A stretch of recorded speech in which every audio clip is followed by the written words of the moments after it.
اعوذ باللہ من الشیطان الرجیم، بسم اللہ الرحمن الرحیم۔ سورۃ غاشیہ، یہ قرآن پاک کی 88 نمبر سورت ہے، مکی سورت ہے اور اس میں 26 آیات ہیں۔ پہلی ہی آیت کے لفظ غاشیہ کو اس سورہ کا نام قرار دے دیا گیا ہے۔ اس سورہ کا نزول ابتدائی زمانے میں ہوا جب تبلیغ کا موضوع دو نکاتی ایجنڈا پر تھا، ایک توحید اور دوسرا آخرت، اور اہل مکہ ان دونوں ہی باتوں کو سن کر نظر انداز کر رہے تھے۔ سو پچھلی تمام صورتوں میں اس نقطے پہ تبلیغ کیے جانے کے بعد اس صورت میں یکایک قیامت کا سوال پوچھا گیا ہے اور پھر جنت اور دوزخ کا منظرنامہ بیان کیا گیا ہے۔ پہلی ہی آیت میں قیامت کے متعلق سوال کیا جا رہا ہے کہ کیا تمہارے پاس چھا جانے والی آفت یعنی قیامت کی خبر آ پہنچی ہے؟ قیامت کا ایک نام غاشیہ بھی ہے۔ غاشیہ سے مراد قیامت ہے۔ آیت 2 اور 3 میں قیامت کا منظرنامہ پیش کیا جا رہا ہے کہ جس دن بہت سے چہرے ذلیل و خوار ہوں گے، جیسے مصیبت میں گھرے ہوئے ہوں، تھکن سے چور ہوں، جو اللہ کو بھول کر دنیا کی چند روزہ زندگی میں عیش و آرام کی خاطر سخت محنت کر کر کے تھک گئے ہوں۔ آیت 4 سے 7 میں انہی لوگوں کا ذکر جو کہ تھکے ہوئے چہروں کی مانند ہوں گے، پھر وہ لوگ دہکتی ہوئی آگ میں داخل ہوں گے، کھولتے ہوئے چشمے سے انہیں پانی پلایا جائے گا، سوکھی خاردار جھاڑیوں کے سوا ان کے لیے کوئی کھانا نہ ہوگا جو نہ انہیں موٹا کرے گا اور نہ ہی ان کی بھوک مٹائے گا۔ یہ دوزخیوں کا بیان ہے۔ اللہم اجرنی من النار۔ 8 سے 16 میں جنتیوں کا بیان ہے کہ جبکہ اس کے برس اس دن بہت سے چہرے پر رونق اور تر و تازہ ہوں گے اور دنیا میں اپنی کاوشوں کے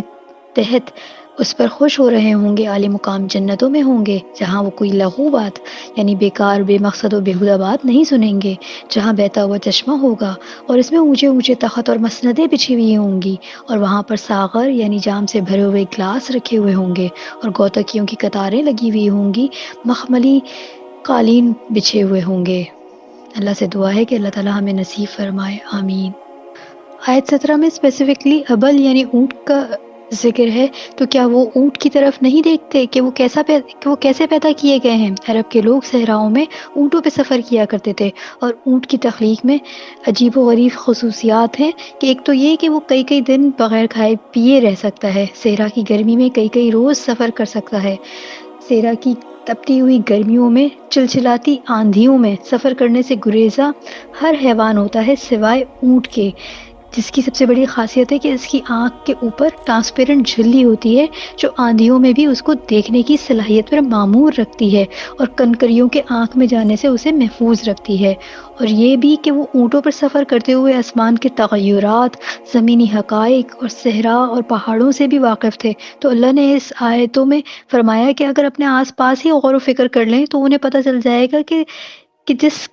ذات نے کائنات کی یہ چیزیں بنائی ہیں اسے اپنے ساتھ کسی اور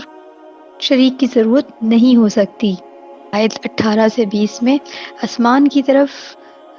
اشارہ ہے کہ وہ دیکھتے نہیں کہ وہ کتنی وسعتوں سے اٹھایا گیا ہے، اور پہاڑوں کو نہیں دیکھتے کہ وہ کس طرح زمین کے اندر گاڑ دیے گئے ہیں، اور زمین کو نہیں دیکھتے کہ وہ کس طرح بچھائی گئی ہے۔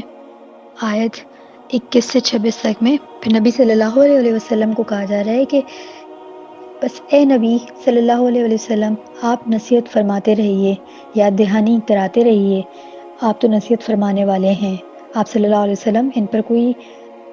زبردستی مسلط نہیں کیے ہوئے اور آپ کوئی داروغہ نہیں ہے۔ پھر جو بھی شخص آپ صلی اللہ علیہ وسلم کی نصیحت سے، قرآن سے منہ موڑے گا اور کفر کرے گا تو اللہ تعالیٰ یقیناً اس کو عذاب دے گا اور بہت بڑا عذاب دے گا۔ یقیناً انہیں ہماری ہی جانب لوٹ کر آنا ہے اور پھر یقیناً ان کا حساب ہمارے ہی ذمے ہے۔ اللہم حاسبنی حسابا یسیرا، اے اللہ ہمارا حساب آسان فرمانا۔ خیر دعوانا ان الحمد للہ رب العالمین۔